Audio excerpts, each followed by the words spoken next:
বাইতুল আকসা কবে থেকে শুরু হলো? এই বাইতুল আকসা এবং ইসরায়েল ইহুদিদের পরিচয় আজকে শোনাবো। ইব্রাহিম খলিলুল্লাহর দুইজন সন্তান, একজন সন্তানের নাম হযরত ইসমাইল আর একজনের সন্তানের নাম হযরত ইসহাক। ইসমাইল আলাইহিস সালাম ছিলেন হযরত হাজর আলাইহিস সালামের বেটা। গর্ভ থেকে হযরত ইসমাইল আলাইহিস সালাম দুনিয়াতে আসছেন। ইসমাইল ছিলেন বড়, এটা অনেক বড় ইতিহাস। ইসমাইলকে নিয়ে কাবার ইতিহাস হয়েছে। আর হযরত ইসহাক আলাইহিস সালাম ছিলেন হযরত সারা আলাইহিস সালামের গর্ভে। আম্মাজান সারার বয়স তখন 90, আর আমাদের মুসলিম মিল্লাতের বাবা ইব্রাহিম আলাইহিস সালামের বয়স 100।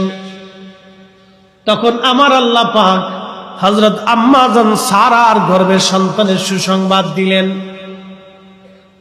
কওমে লূত, খুব মনোযোগ দিয়ে, কওমে লূত ইব্রাহিম আলাইহিস সালামের ভাতিজা ছিলেন হযরত লূত আলাইহিস সালাম, হারানের বেটা। আপন ভাতিজা হযরত লূত আলাইহিস সালাম, তিনি ওই যে বর্তমান জর্দানের বাহারে মায়ের যেখানে মরা সাগর, যেখানে মরা সাগর, এই সাগরের ভিতরে মানুষ বাঁচে না, এই সাগরের পানির ভিতরে কোনো মানুষ ডুবে না, এই সাগরের পানির ভিতরে কোনো পোকা বাঁচে না, এখানে কোনো মাছ জন্ম হয় না, এখানে কোনো কীট পতঙ্গ পোকা আমাকেও জন্ম হয় নাই পানির ভিতরে, এটা অভিশপ্ত পানি।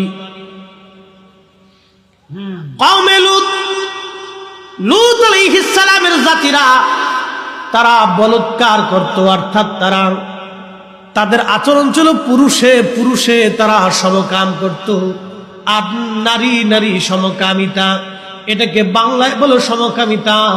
পুরুষ পুরুষে তারা জেনা করত। বর্তমান সারা পৃথিবীর বহু অঞ্চলে এই পুরুষ পুরুষ নারী নারী সমকামিতার সংখ্যা বেড়ে গেছে।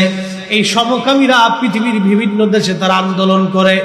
বেশিরভাগ ইউরোপিয়ান কান্ট্রি এবং বাংলাদেশে যারা নাস্তিকতাবাদে বিশ্বাসী আছে, এরা সমকামিতে বিশ্বাসী।